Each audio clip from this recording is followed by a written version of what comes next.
akan tahu kehidupan di zaman penjajahan, kerajaan Hindia hingga masa kemerdekaan.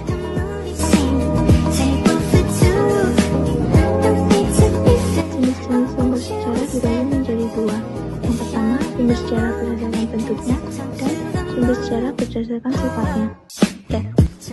Sumber sejarah berdasarkan bentuknya. Yang pertama, sumber lisan. Sumber lisan adalah sumber yang disampaikan secara lisan oleh orang yang menyaksikan atau mengalami langsung suatu peristiwa sejarah. Contohnya, tradisi lisan, toponimi, dan keterangan dari saksi sejarah. Yang kedua, sumber tulisan. Sumber tulisan adalah sumber yang memberikan informasi sejarah melalui tulisan di masa lampau. Contohnya, prasasti, arsip, buku biografi, dan naskah kuno. Ketiga, sumber benda. Sumber benda adalah sumber yang diperoleh dari benda-benda peninggalan sejarah. Contohnya, artefak, fosil, dan bangunan.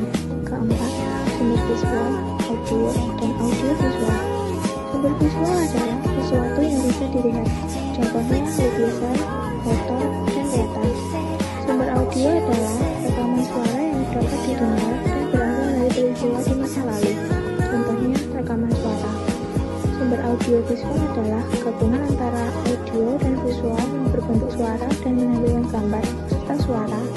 Contohnya, video dan film dokumenter. Sumber sejarah berdasarkan sifat. Yang pertama, ada sumber primer. Sumber primer adalah sumber dari tangan pertama, bukti langsung dari pelaku dan saksi sejarah yang mengalami dan menyaksikan secara langsung suatu peristiwa sejarah.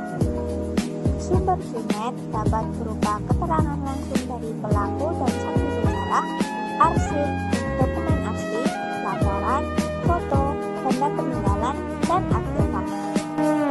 Sumber sekunder fungsinya adalah pelengkap informasi dari sumber primer. Sumber sekunder dapat berupa buku, skripsi, dan jurnal penelitian. Yang kedua, sumber sekunder. Sumber sekunder adalah sumber yang diperoleh dari